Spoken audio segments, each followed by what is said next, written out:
100 millions, c'est le nombre d'extraits d'images du télescope Hubble qu'une IA a analysé, en cherchant des anomalies cosmiques que personne n'avait encore repérées. 100 millions, des données qui dormaient dans des archives, que des humains n'auraient jamais eu le temps de lire. Et c'est là que quelque chose a changé, parce que pendant des siècles, explorer l'univers, ça voulait dire pointer un instrument vers le ciel et regarder. Galilée avec sa lunette, Hubble avec son télescope, des humains, les yeux tournés vers le cosmos. Aujourd'hui, ce n'est plus ça. Les grands observatoires modernes ne produisent plus juste de belles images, ils génèrent des torrents de données, des pétaoctets d'informations que personne ne peut absorber seul. Et c'est exactement là que l'IA entre en jeu. Pas comme un gadget technologique de plus, mais comme quelque chose de beaucoup plus rare. Un outil qui change la façon même dont on fait de la science. La question qu'on va se poser aujourd'hui, c'est pas est-ce que l'IA est utile dans l'astronomie, c'est plutôt est-ce qu'on est en train de vivre la prochaine grande révolution de l'exploration spatiale. Et la réponse, elle est bien plus grande que ce qu'on imagine. On va recommencer par un chiffre, 6000.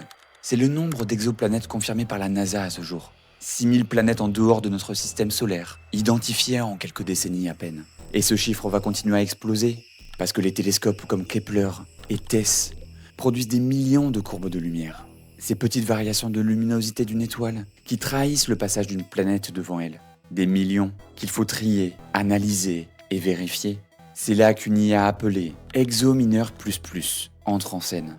Développée par la NASA, elle est entraînée à distinguer les vrais transits planétaires des faux positifs dans les données. Et en janvier 2026, une équipe a retrouvé plus de 100 nouvelles exoplanètes dans les données TESS grâce à un outil similaire, avec près de 2000 candidats supplémentaires à explorer. Ce que l'IA fait ici, ce n'est pas de la magie, c'est quelque chose de plus subtil et de puissant. Elle repère des signaux faibles, répétitifs, noyés dans le bruit de fond, que les méthodes classiques ou les humains seuls auraient pu manquer. L'ESA, l'Agence spatiale européenne, utilise déjà l'IA pour analyser de grandes quantités de données.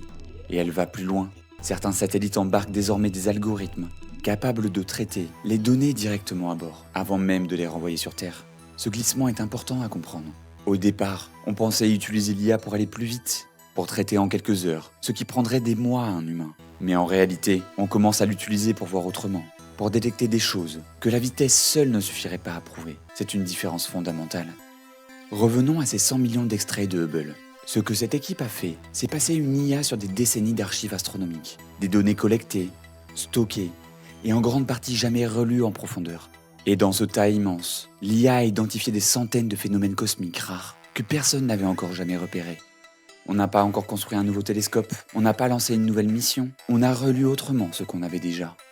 Pendant longtemps, les archives servaient à vérifier les hypothèses inconnues. Avec l'IA, elle devient presque un nouveau territoire d'exploration, un espace où des découvertes peuvent émerger de données que personne n'avait vraiment lues, parce que personne n'en avait les moyens. Et ça va encore plus loin. En 2025, la NASA a créé un groupe de travail entièrement dédié à l'IA, au machine learning en astronomique. Et en avril 2026, des séminaires présentaient déjà des méthodes d'interférence, assistées par l'IA, des approches pour modéliser des phénomènes tellement plus complexes que les outils classiques ne suffisent plus. Ce n'est plus de l'IA comme assistant, c'est l'IA comme partie active du raisonnement scientifique. Et là, je veux qu'on s'arrête une seconde pour voir ce que ça implique vraiment. Pendant des siècles, le processus scientifique fonctionnait comme ça. Un humain formule une intuition, une hypothèse, une question, puis il cherche dans les données de quoi y répondre. Avec l'IA, quelque chose se déplace. Les données peuvent émerger des motifs inattendus, avant même que l'intuition humaine les ait formulés. On a construit des machines pour observer l'univers. Et maintenant, on construit des machines pour nous aider à mieux comprendre ce qu'elles voient. C'est un changement de paradigme, pas juste un gain de vitesse. Et si les plus grandes découvertes spatiales des prochaines années naissaient d'abord dans des données que personne n'avait vraiment vues, jusqu'à ce qu'une IA les relie. Il faut qu'on parle de l'autre côté de cette histoire. Parce qu'une IA en astronomie, c'est puissant. Mais puissant ne veut pas dire infaillible. Le premier problème, c'est le faux positif. En astronomie, les signaux faibles sont nombreux, ambigus, souvent trompeurs. L'IA peut trouver des motifs, mais un motif n'est pas automatiquement une découverte. Elle peut s'emballer sur une corrélation qui n'a aucune signification physique réelle. Et si personne ne vérifie, cette erreur peut se propager. Le deuxième problème, c'est la boîte noire. Quand un modèle dit « voilà un signal intéressant », il faut encore comprendre pourquoi il le dit. Et en science, une réponse vague ne suffit pas. Un résultat qu'on ne peut pas expliquer physiquement ne peut pas être publié, reproduit ou intégré à la connaissance collective. À mon avis, le vrai risque de l'IA en science, ce n'est pas qu'elle remplace les astronomes, c'est qu'elle oriente progressivement leur attention, qu'elle décide, de fait, ce qui mérite d'être regardé. Parce que plus les volumes de données augmentent, plus la tentation est forte de déléguer ce tri. Et si on délègue le tri, on délègue une partie du regard scientifique lui-même. L'IA est puissante parce qu'elle traite l'immensité. L'humain reste indispensable parce qu'il donne du sens, du contexte, du doute. Parce qu'il relie les résultats aux lois physiques. Parce qu'il sait quand quelque chose ne colle pas, même si les chiffres disent le contraire.